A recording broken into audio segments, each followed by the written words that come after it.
Chapter 17 stars and solar system का ये third part है। तो हम यहाँ से शुरू करेंगे इसको। The moon our nearest neighbour in space is a natural satellite of the अर्थ।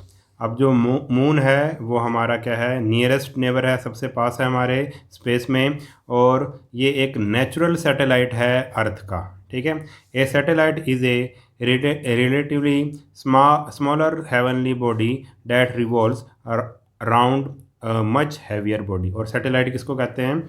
ये एक स्मॉलर बॉडी है, हेवनली बॉडी है जो अंतरिक्ष में होती है, और क्या है भी, ये अपने से भारी जो है हैवियर बॉडी के अराउंड क्या लगाती है, रिवॉल्व करती है, चक्कर लगाती है। इट हैज़ नो एयर और वाटर ऑन इट। जो चांद है, मून है, उस पर ना तो क्या है एयर है ना ही वाटर है। It does not have any light of its own, और ना ही जो मून है उसकी अपनी लाइट है। It observe silvery glow is only due to the light of the sun reflected by its surface। और ये जो इट्स ऑब्जर्व सिल्वरी, जो ये चमकता है सफ़ेद रंग का, ठीक है, ये किसके कारण चमकता है भाई? सूरज की रोशनी के कारण ये चमकता है, जो उस पर क्या होती है, रिफ्लेक्ट होती है उसके सरफेस के द्वारा। We all observed that the shape and size of the front part of the moon appears to change gradually every day. और हम देखते हैं कि भाई जो शेप और साइज है, ठीक है, उसका जो हमें फ्रंट वो दिखता है, पार्ट दिखता है मून का, वो हमेशा क्या होता है भाई, चेंज होता रहता है, रोज़ चेंज होता वो रहता है। It takes nearly 29.5 solar days for the moon to take one complete revolution around the earth। अब देखो, ये जो मून है वो अर्थ के चारों ओर चक्कर लगाता है ऑर्बिट में, ठीक है, और उसको कितना टाइम लगता है? 29.5 सोलर डेज, यानी कि लगभग 1 महीना उसको लगता है। Although one half of the moon, the half facing the sun, is always illuminated by the sun's light, the lightened up portion of the moon appears to change shape as viewed from earth।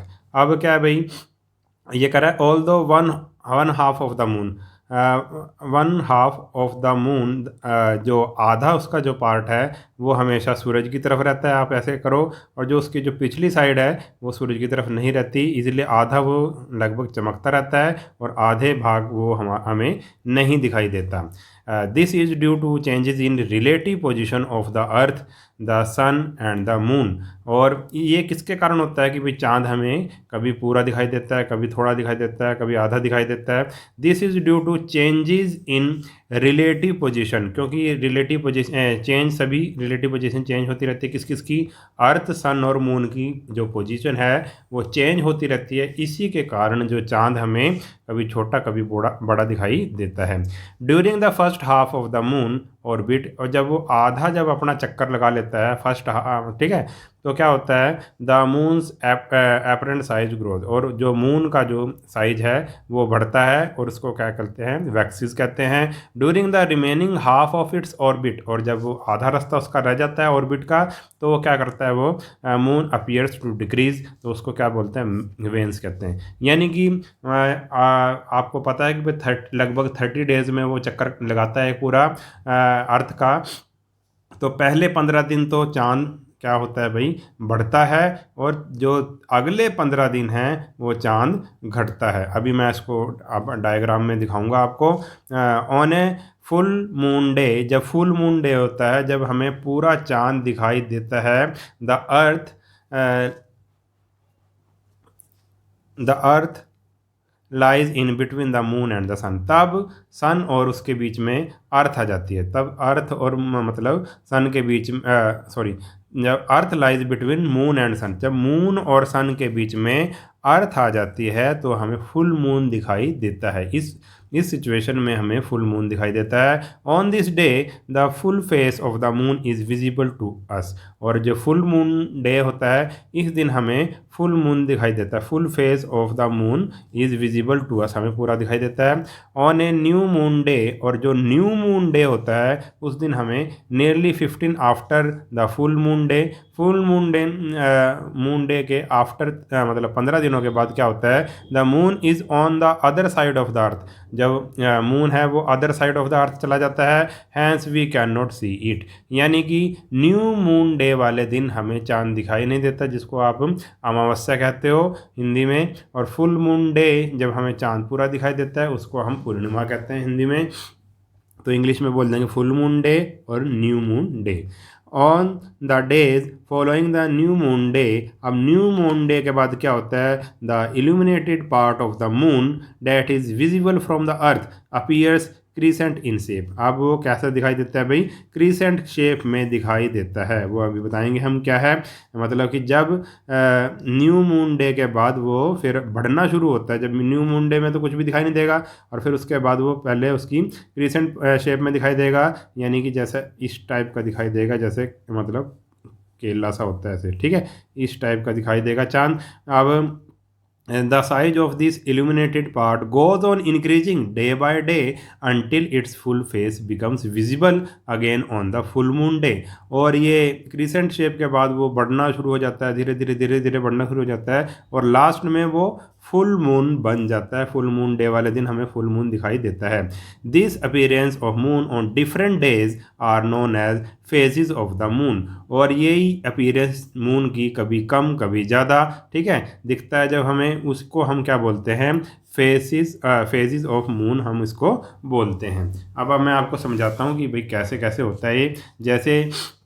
जैसे ये है new moon day, अब इस दिन क्या क्या होता है भाई, चांद बिल्कुल भी हमें दिखाई नहीं देता, और फिर उसके बाद बढ़ना शुरू होता है, फिर चांद देखो इतना सा दिखाई दे रहा है, इसको बोलेंगे वैक्सिंग क्रीसेंट, ठीक है। फिर आगे फिर थोड़ा से और दिनों के बाद फिर क्या होता है, फर्स्ट क्वार्टर में 1/4 दिखाई देता है चांद, और फिर वैक्सिंग गिबस बोलते हैं इसको, इसमें 3/4 दिखाई देता है चांद, और लास्ट में क्या आ जाता है भाई, फुल मून डे आ जाता है, इसमें फुल दिखाई देता है हमें चांद। उसके बाद फिर कम होना शुरू हो जाता है, फिर हमें वैक्सिंग, इसको बोलेंगे वेनिंग गिबस, जब कम होना शुरू हुए तो उसको वेनिंग गिबस बोलेंगे, और जब ज़्यादा होता है तो उसको वैक्सिंग गिबस। अब फिर ये अब कम होना, ये फुल था, ये 3/4 रह गया, अब फिर कम हो गया, उसको बोलेंगे थर्ड क्वार्टर, फिर ये 1/4 दिखाई देगा, और फिर और कम हो गया, फिर वही वैक्सिंग क्रीसेंट पोजीशन में आ गया, फिर ठीक है, ये केले जैसा लगने लग गया, ठीक है, और फिर लास्ट में फिर दोबारा से क्या हो जाएगा, वो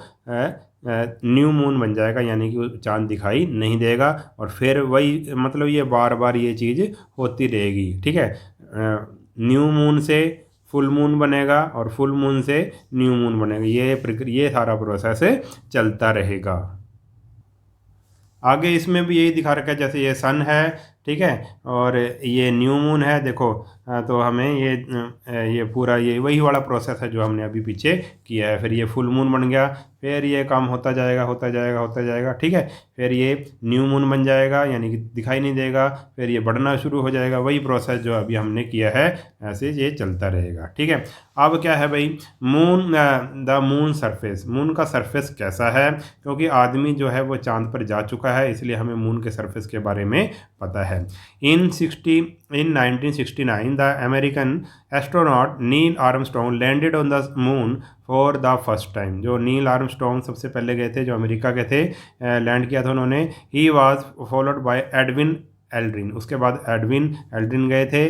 दे found the moon surface to be dusty, उन्होंने क्या देखा कि मून का जो सरफेस है वो डस्टी है और बैरन है। बैरन का मतलब बिल्कुल ही वो वहाँ पे क्या है, कुछ भी नहीं है वहाँ पे, ठीक है, बस पत्थर वगैरह हैं, ठीक है, और कुछ नहीं है वहाँ पे, बैरन है बिल्कुल, वहाँ पे ना पेड़ पौधे कुछ भी नहीं है वहाँ पे, डस्ट और बैरन है। Craters up to 100 of kilometres wide, जो वहाँ पे खाइयाँ हैं, खड्डे हैं, वो बहुत बड़े बड़े हैं, 100 ऑफ किलोमीटर तक चौड़े हैं।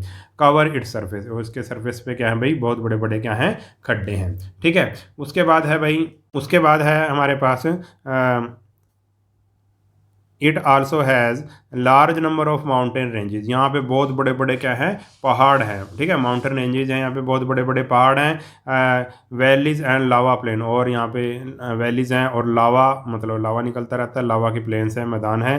The moon does not possess any atmosphere and water, ना तो मून का कोई एटमोसफियर है और ना यहाँ पे कोई किसी तरह का क्या है भाई, पानी है। Thus there are no weather changes on it, और ना यहाँ पे कोई भी मौसम का कोई भी चेंज नहीं होता, क्योंकि यहाँ पे एटमॉस्फेयर ही नहीं है, इसलिए कोई भी इसमें मौसम का चेंज नहीं होता। जैसे हमारी अर्थ पे तो मौसम चेंज होता रहता है, कभी सर्दी कभी गर्मी कभी बरसात, ठीक है।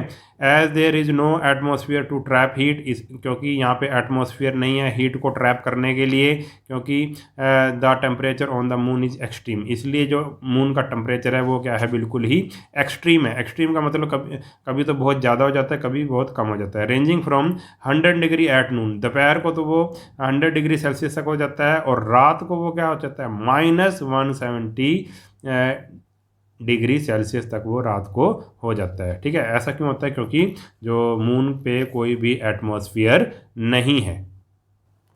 अब आगे है डू यू नो में, it is interesting to know that footprints left by Apollo astronaut may last for centuries on the surface of the moon. अब ये एक इंटरेस्टिंग बात बताई है इसने, जो वहाँ पे जो अपोलो में बैठ के जो एस्ट्रोनॉट गए थे, जो उन्होंने वहाँ पे चांद पे जो कदम रखा था, वो जो उनके कदमों के निशान है वो सदियों तक रह सकते हैं, सेंचुरीज तक रह सकते हैं। This is so there is no atmosphere, क्योंकि वहाँ पे कोई भी एटमोसफियर नहीं है और कोई विंड नहीं है, ठीक है, कोई भी हवा वगैरह वहाँ पर नहीं है। तो जैसे उनके जो कदम उन्होंने वहाँ पे रखे थे उसके निशान वहाँ पे रहेंगे सदियों तक। Chandrayaan 1 is India's first unnamed lunar probe, और इंडिया ने भी चंद्रयान 1 भेजा था, जो जिसमें कोई भी मतलब व्यक्ति नहीं गया था, अनमैन्ड था वो, बिना आदमी के भेजा था। It was launch by Indian Space Research Organisation, और वो इसरो ने भेजा था अक्टूबर 2008 में, एंड ऑपरेटेड टिल, और वो 2009 तक वो ऑपरेट किया उसने वहाँ पर। This mission was a major boost to Indian space programme as India research and developed its own technology in order to explore the moon. और ये जो मिशन था हमारा, चंद्रयान मिशन 1 था, इसने हमारे जो स्पेस का जो प्रोग्राम था उसमें रिसर्च थी, और जो बहुत उसमें क्या हुआ, डेवलपमेंट हुआ, क्योंकि हमने नई टेक्नोलॉजी का इस्तेमाल किया था और चांद को एक्सप्लोर करने के लिए। उसके बाद है on 14 November 2008 the moon impact probe. अब फिर ये दोबारा से भेजा गया, crash landed on the lunar surface, making India the 4th country to place it's flag on the moon. और इससे इंडिया पूरी दुनिया में 4th कंट्री ऐसी बन गई जिसने ये भेजा था MIP। The MIP was one of 11 scientific instrument on board at Chandrayaan 1। और MIP में क्या है भाई, कितने थे भाई, उसके अंदर कितने थे, was one of 11 scientific instrument, scientific instrument में से ये एक है, और जो चंद्रयान पे उतरा था after scientific analysis on the data received from MIP।